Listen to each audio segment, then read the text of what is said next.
Good morning, students. It's quite good that I am entering another video. I hope you are already, seeing my first two videos. So this is, another subject. This is the unit 3 or the part 3 with the psychology and the life of the Bangalore University we were talking about. The first two videos we have already discussed. So as per your syllabus, we are talking about the third video. So I hope that after seeing those two videos, this will be helping you to understand the process.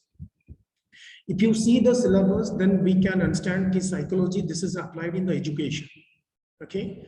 The first video was the introductory one. What about the psychology, how it is playing a role in our life?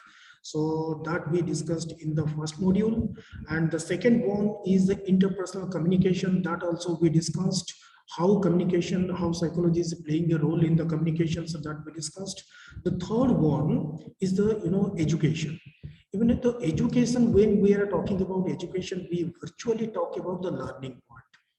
Even in the when the universities are coming about the NAC accreditation, so we are talking about the learning process, teaching learning process. So virtually this is the point that we are discussing today. So we will start our discussion from the learning.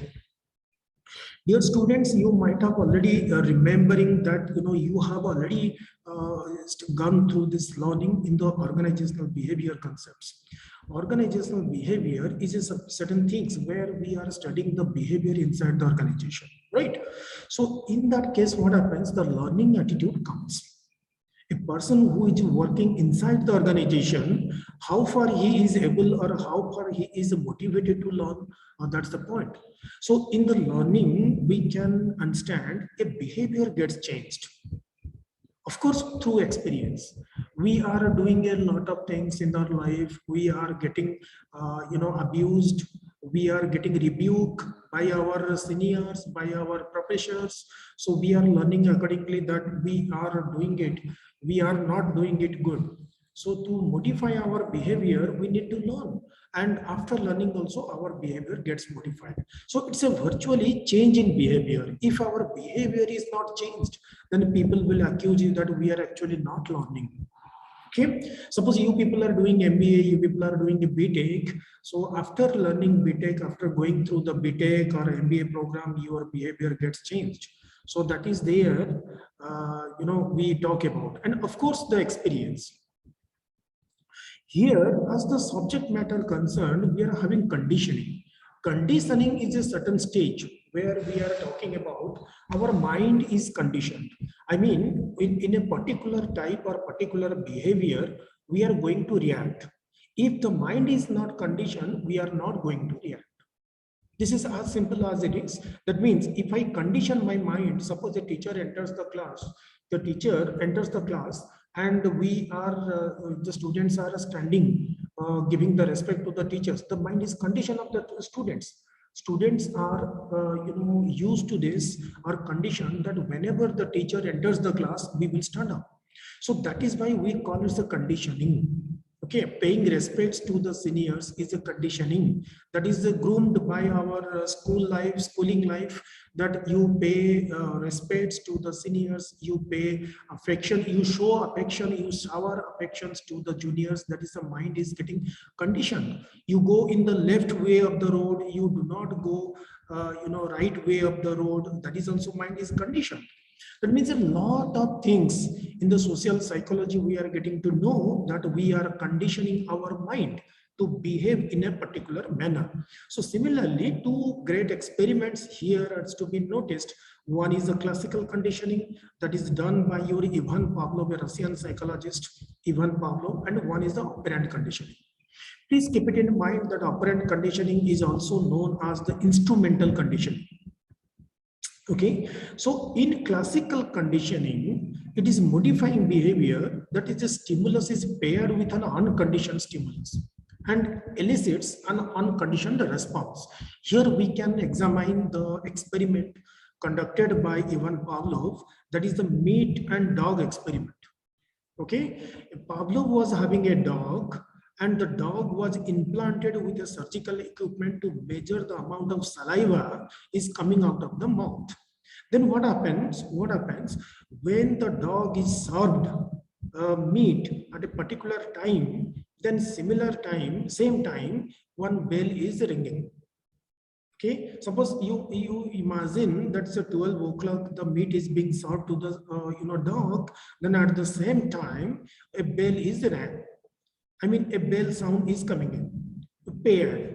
So what happens? He is serving the dog meat at 12 o'clock. Then automatically looking to the meat, because this is a food, favorite food of your dog. The dog salivates, right? This is quite clear. But after some days, when he paired the bell ringing to the meat, the dog also salivates because meat is there. But after some days, the meat doesn't come, the bell comes. And he noticed the dog salivates. I mean, the dog's saliva is coming out of the mouth. That means what? The dog's mind is conditioned here. Otherwise, the dog is not supposed to salivate looking to the bell sound or listening to the bell sound only. So here, this is one experiment showing to the world, if two things are paired, then if first, suppose two things means A and B, suppose we take meat as A and bell is B. So meat or A is unconditioned stimulus. This is spontaneous, it is not conditioning. Okay, so if you are seeing the meat and we are salivating, then it's an unconditioned response. That means UCS leading to UCR. Unconditioned stimulus is leading to unconditioned response. But when the unconditioned stimulus is paired with a conditioned stimulus, I mean CS is a bell ringing, then it is going towards your unconditioned response because meat is still there. So the salivation is coming out of the mouth of the dog. It is still considered as an unconditioned response. But after some days, when the bell is only coming, the meat is not coming, then it is becoming a conditioned stimulus. And in the conditioned stimulus, if the saliva comes out of the dog, then it turns out to be conditioned response, or CS leads to CR. So first we discussed UCS leading to UCR, then UCS plus CS leading to UCR, then only CS leading to CR. This is all about the conditioning experiment. This is Ivan Pavlov done it. It was so remarkable. Even the modern day time also we behave like this. Suppose suppose a mathematics teacher is very brutal, and he is very abusive, but still we go to him for a tuition because he is a brilliant mathematics teacher. Sometimes, suppose we see the same teacher in the market, we get frightened. That means what? Is the mind is conditioned. If we look to the teacher may beat me. I'm getting frightened. I'm getting apprehended. So that is the conditioning. Okay. The next one is the operant conditioning. Operant conditioning, here we can see the modifying behavior through the use of positive or negative consequences. I mean, if the consequence is good, I will be showing a good conditioning. My mind is conditioned. If the consequence is bad, then I will not learn it. Here, the two types of consequences can be coming in. One is the positive consequences, another is the negative consequences. Okay, so positive consequences, you know that we will feel great, we will feel good. So that is positive consequences. And negative consequence is that we don't feel good.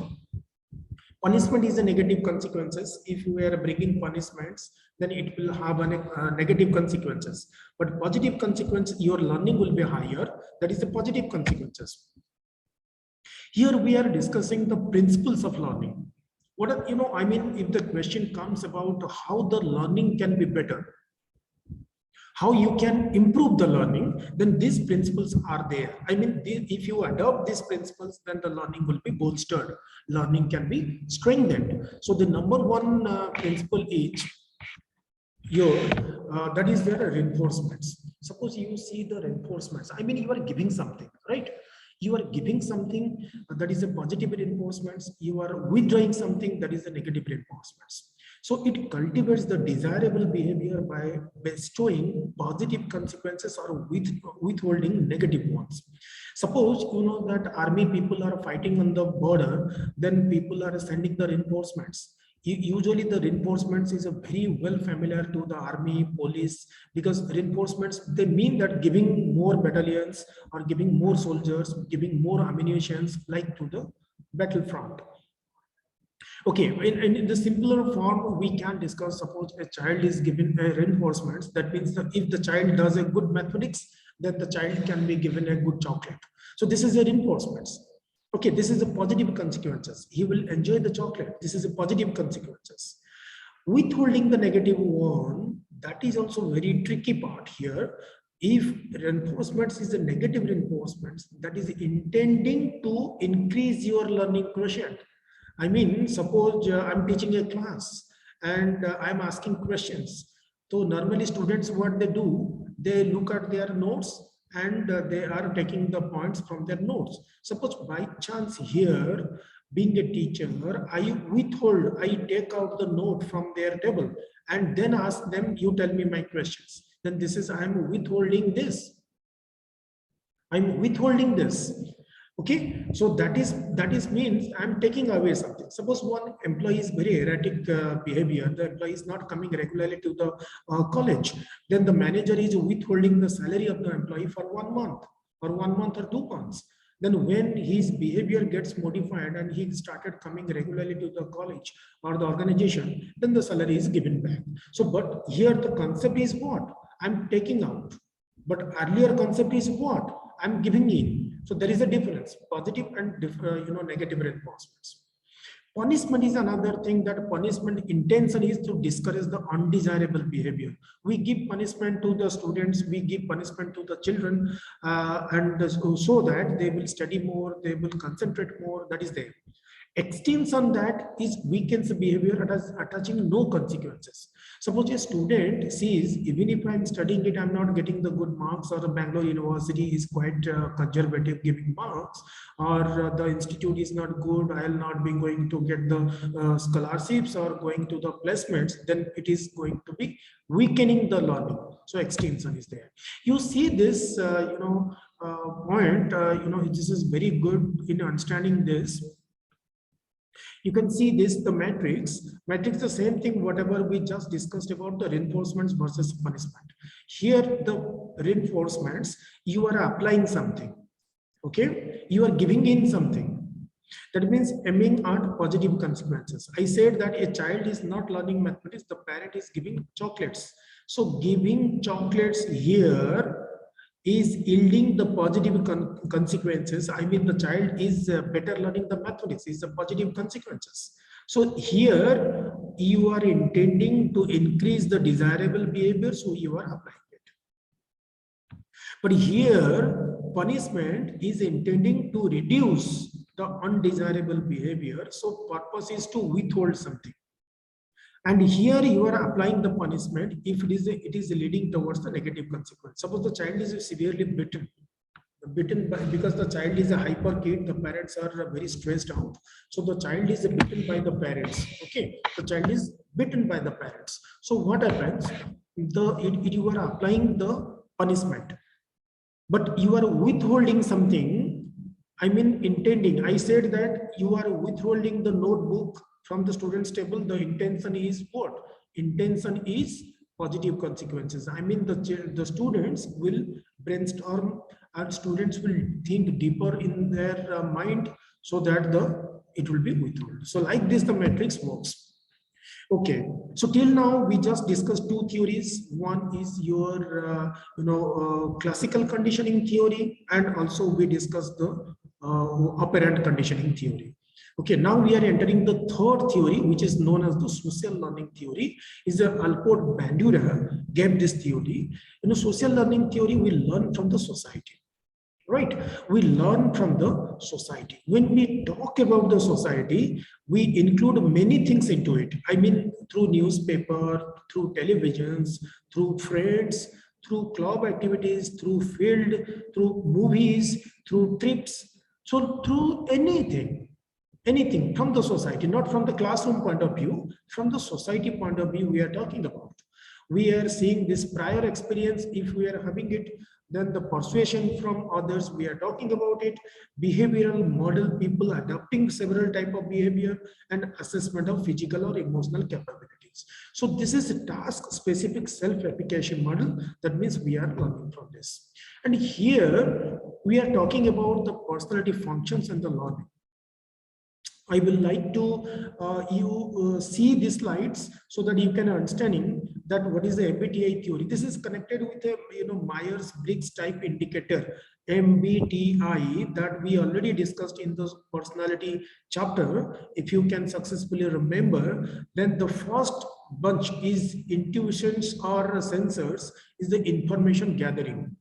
Okay, then the decision making is the thinkers and the feelers, and these are connected to your learning. That is why these two are shown to you.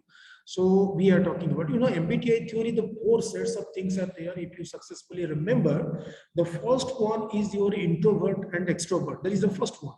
I mean, what type of person you are, whether you are an introvert or you are an extrovert. You must be knowing that introvert people are a bit shy nature, and they are very contemplative nature. They do not able to mix with the people very clearly, closely. But extrovert people, they are talking very frequently, eloquently, and they can make their friends very cool, and very easily they can make their friends. So that is the extroversions, and introversions is like this. So second set is this information gathering. We talk about how we are collecting informations. Suppose certain things are there and I wish to collect the information, then I will be collecting information in two mode. One is the intuitions mode, another is a sensor mode. So this is saying that intuition means a guessworks. Then you are taking the decision making. Thinker and feelers. Thinker people, they understand from their brain, they listen to their brain, but feelers, they listen to their heart. People are very emotional kind of persons here, but people are very calculative persons. Yeah, social learning continuing. We are having four stages of the social learning. You are first attending, you are first listening, you are receiving the object by your five sensory organs. We are calling about five sensory organs. Five sensory organs are including your what? Eyes, ears, nose, and your touch and tongue. You are testing, you are touching, you are listening, you are seeing. So these are all five, sensory elements. So we are attending the things or objects from these five sensory elements. Then second one is the retention. You take it to the mind. You are analyzing into your mind, you are retaining something. Then your reproductions. In your examination, you are reproducing the things, whatever you studied in the classroom. Suppose after learning this video, you understand it and you be ready for your examination. So that is what? Reproductions. And the last one is the reinforcements, motivation.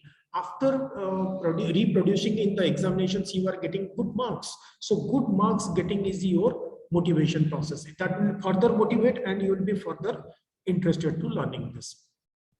Well, this is quite important and short question can be expected. What are the types of learning styles? I mean, how you are learning this? One is the visual mode, another is the auditory audio mode, another is the reading, writing, and the kinesthetic. I mean, while doing it, games, you are doing, involving in the games, you are practicing it, practical things you are doing in your life and you are learning it. So Bharat model is the Fleming and Mills 1992 is the model. The latest model you can understand if the types of learning styles are there. One is the visual mode.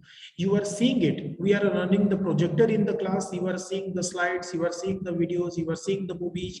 Then audio mode, you are listening the songs. You are also learning in that pattern, and you are listening a lot of TED talks. TED, I mean TED, TED talks, you are listening a lot of motivational talks. So that we are talking about the audio mode. Then reading and writing, you are reading your books, you are writing your magazines, you are writing your blogs. Okay, you are writing your tweets and you are reading others' tweets, others' blogs, vlogs, you are seeing it. All these are coming in that and kinesthetic while doing it. Application of learning in the organization, this is quite important. We should understand where in the organization we apply the learning. Basically, what happens in the training and development, the learning is very much essential. People must be learning it, and people must be interested to learn it so that they will be coming to the organizations. Okay, otherwise, learning is having no meaning if people do not apply it in their life, organizational life. It's basically meant for that, and we understand is the classroom training. People are there to learn. You people are coming to the class to learn something, to new things, to know new things in your life. Apprenticeship program is after diploma, after ITI, people are doing 6 month internship program. Even after degree, people are going to do the internship programs in the company where they are directly using it. Even in during MBA also, people are doing internships. So while doing internships, then simultaneously they will be learning it. They are doing projects, they are doing dissertations in the organization, simultaneously doing the apprenticeship programs. So that is also learning. Cross-cultural training are given to you. Suppose you see you work in the MNC, multinational corporations, you will be having a cross-cultural training, because people from different countries, different locations will be coming to work there, and their food habits are different, their mingling styles are completely different, their way of interacting is completely different. So how you are training them, how they are getting trained by the masters, like this. Executive training program, those who are in the senior position, they are also coming to for the training.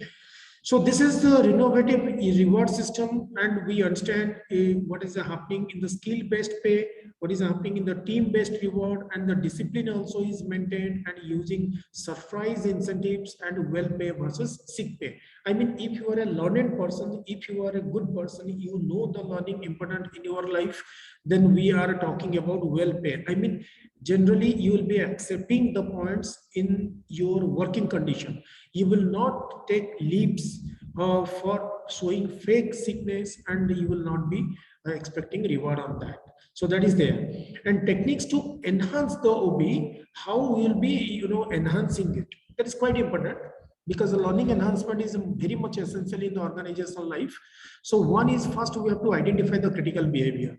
What exactly the critical behavior is there? 5 to 10% of behavior that accounts for 70 to 80% of your performance. Then we are talking about baseline data, determine the number of time or identified behavior is crucial. Then we are understanding the behavioral consequences.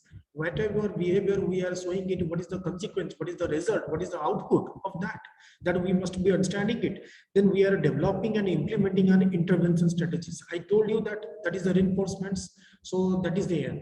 Okay. Then evaluating. After that, you are evaluating it.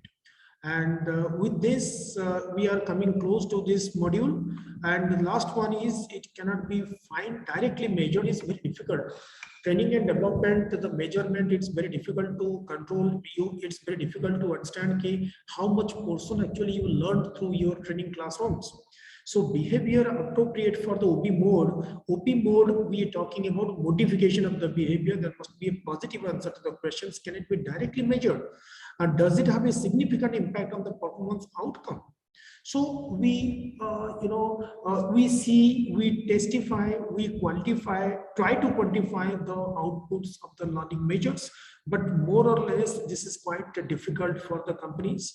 Otherwise, that's why Indian company, nearly 80% Indian companies are usually sticking to the same old performance measure system. I mean the pen paper based systems, because we find it difficult. So with this, I will conclude this. We understand that we discussed today that the learning matter, how the psychology plays a role, because it's all about your attitude, is all about your willingness to learn, is all about your mental stability. Then only you can learn and you can apply to your educational settings. So with this, I conclude the third module, and I hope you have understood about it, how learning or how the psychology played a role in the learning, and how psychology is helping you to learn things.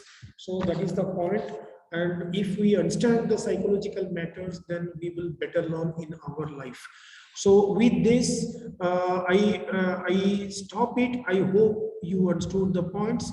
And if you like the website, please kindly, subscribe the website, subscribe my channel, and like, and you can share it so that other students, if they need one input on the learning, that they can